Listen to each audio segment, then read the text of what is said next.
Hello, students. So, today we are going to start our chapter number 4, that is A Truly Beautiful Mind from the book Beehive. So, this chapter is about Albert Einstein. We are going to study about Albert Einstein in this chapter and what he did, and about his Nobel Prizes, and about his works. So, we are going to study about this, and the name is A Truly Beautiful Mind. Now, here Albert Einstein's mind had been given the name The Beautiful Mind. Okay उनके mind को beautiful बोला गया है, उनके mind को ये नाम दिया गया है because he has a genius mind, he had a genius mind. सबको पता है कि वो बहुत ही अच्छे जीनियस साइंटिस्ट रह चुके हैं. Before you read, who do you think of when you hear the word genius? Who is a genius? What qualities do you think a genius has? तो यहाँ पे राइटर ने हमसे कुछ पूछा है रीडर से कि जब भी आपके माइंड में जीनियस वर्ड आता है then what do you think of, आपके माइंड में किस तरीके की क्वालिटीज़ आती हैं, that what kind of qualities does a genius has. And we shall now read about a young German civil servant who took the world by storm.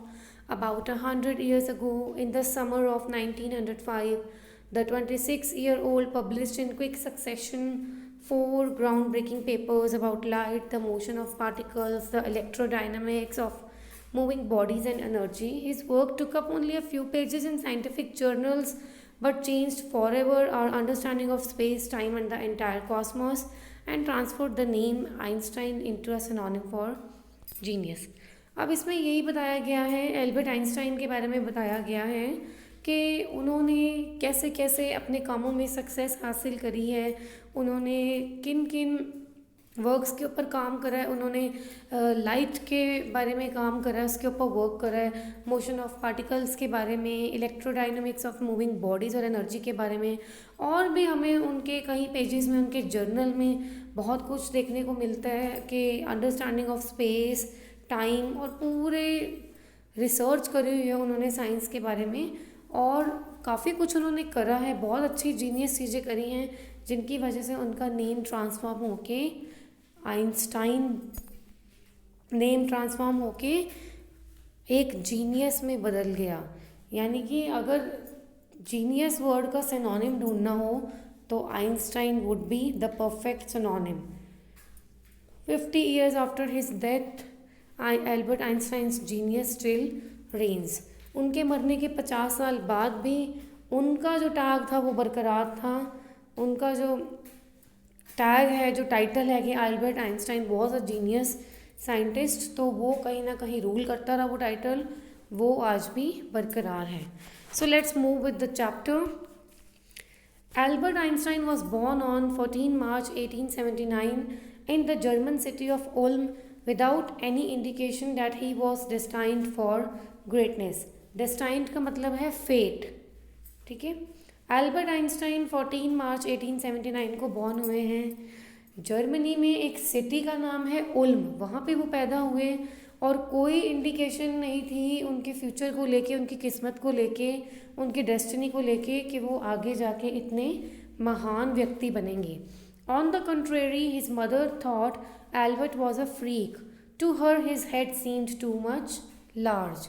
Freak का मतलब है a word used disapprovingly to talk about a person who is unusual and doesn't behave, look or think like others. दूसरी तरफ उनकी mother ये सोचती थी कि एल्बर्ट आइंस्टाइन एक फ्रीक हैं, एक ऐसे पर्सन हैं जो अनयूजुअल से हैं, the person who is not normal, जो ठीक से बिहेव नहीं करता, ठीक से लोगों की तरह सोचता नहीं है, बाकियों की तरह एक्टिविटीज़ नहीं करता, बहुत ज़्यादा स्लो है आप कह सकते हो कोई भी एक्टिविटीज़ करने में जो उनके साथ के बच्चे कर लेते थे. तो कहती थी नहीं, ये तो बड़ा एबनॉर्मल सा है, फ्रीक है, अनयूजुअल सा बच्चा है. To her his head seemed much too large. और उनकी मदर को ये भी लगता था कि एल्बर्ट आइंस्टाइन का जो हेड है वो बहुत ज़्यादा बिग है, बहुत ज़्यादा बड़ा हेड है उनका. At the age of 2.5, Einstein still wasn't talking. When he finally did learn to speak, he uttered everything twice Einstein did not know what to do with other children and his playmates called him brother boring.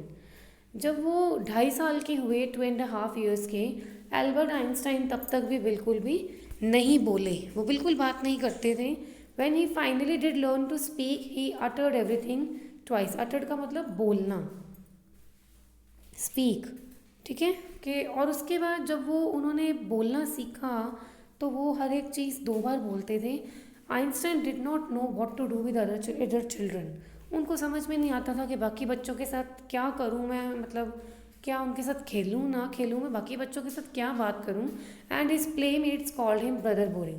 तो उसके जो playmates थे उसके साथ खेलने वाले, वो सारे के सारे उसको क्या कहते थे, ब्रदर बोरिंग. वो ना किसी को बुलाता था, ना खेलता था, ना कोई बातचीत करता था, तो सारे उसको ब्रदर बोरिंग कहते थे.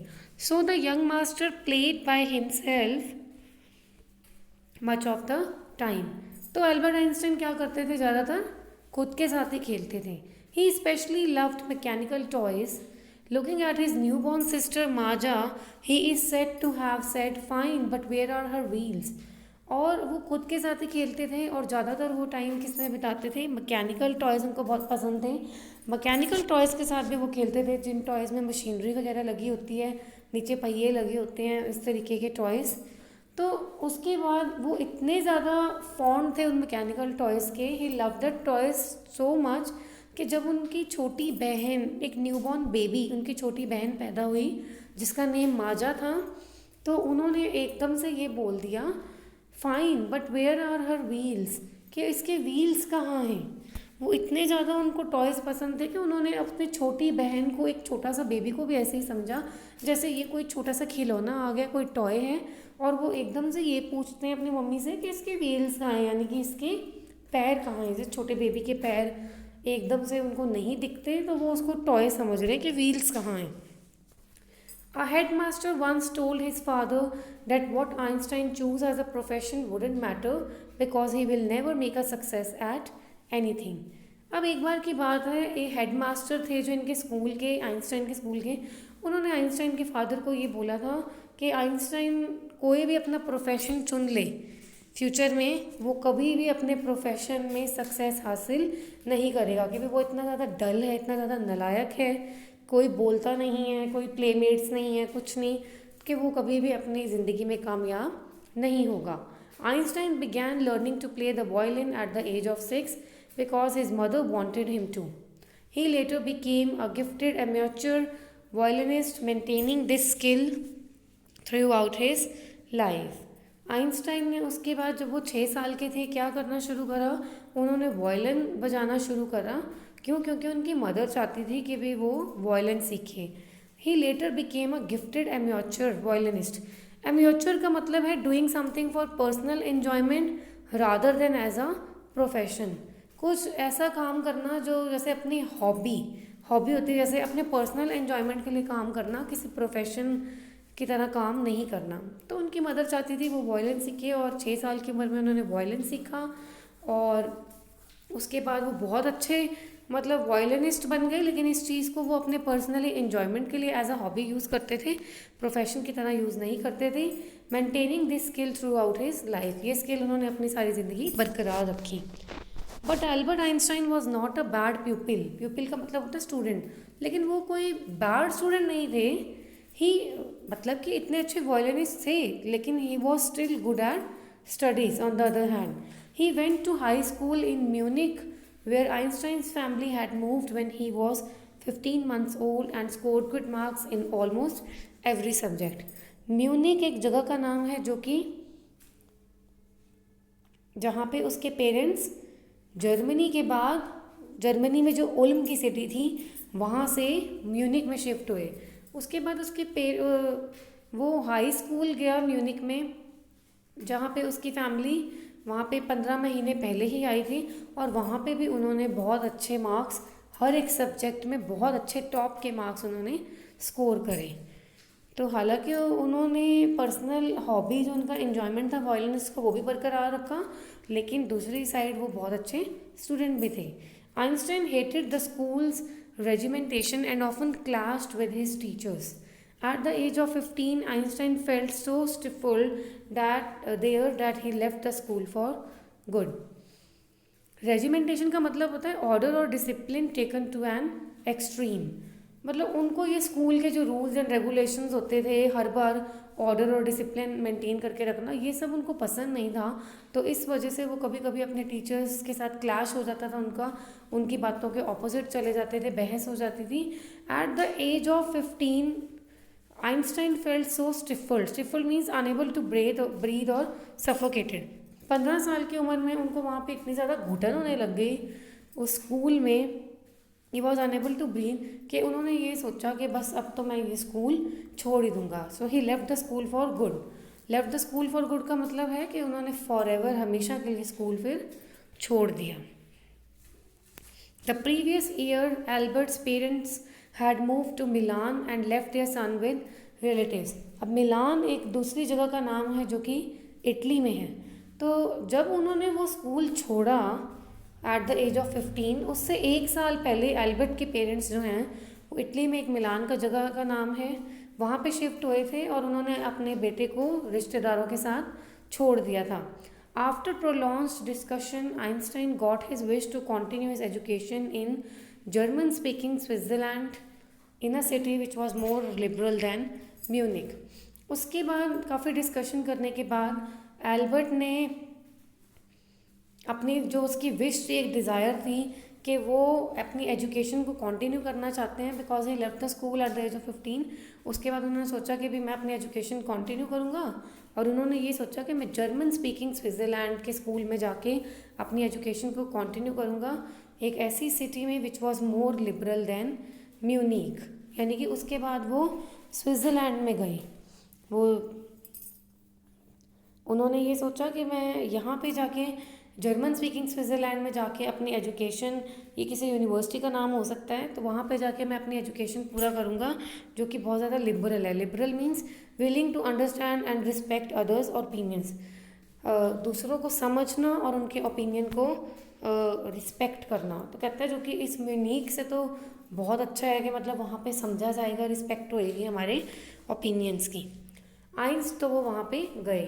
Einstein was highly gifted in mathematics and interested in physics, and after finishing school he decided to study at a university in Zurich, but science wasn't the only thing that appeal to the dashing young man with the walrus moustache. अब Einstein सबको पता है, he was very brilliant student, मतलब बहुत ज़्यादा उन्होंने brilliant mind था उनका, and he was very good in maths and he was interested in physics. Maths और साइंस उनका बहुत अच्छा था। तो अपने स्कूल को ख़त्म करने के बाद उन्होंने ये डिसाइड करा कि मैं तो ज्यूरिक की यूनिवर्सिटी में एडमिशन लूँगा। ज्यूरिक स्विट्ज़रलैंड में है। उन्होंने ये सोचा कि भी मैं वहाँ पे जाके पढ़ूँगा, and but science wasn't the only thing that appeal to the dashing young man with the walrus mustache. लेकिन साइंस ही सिर्फ एक ऐसी चीज़ नहीं थी जिसने उसको उस यूनिवर्सिटी में जाने के लिए अट्रैक्ट करा to the dashing young man. Dashing young man वो अपने टाइम के बहुत ज़्यादा, जब वो यंग थे, बहुत ज़्यादा हैंडसम स्मार्ट थे with the walrus moustache. Walrus जैसे यहाँ पे आपको फ़ोटो में दिखाया गया है, ये जो फ़ोटो में दिखाया गया आपको, यहाँ पे जो इनकी ये मुस्टैच की शेप दी गई है, इसे बोला गया है वॉलरस मुस्टैच। तो वो अपने ज़माने के काफ़ी यंग टाइम पे काफ़ी अच्छे खासे हैंडसम थे, and he was having that walrus shape of the mustache. So I think that's all for today's lecture. Do read it very carefully, and if face any doubt, do tell me anytime, so I will clarify it. Thank you so much.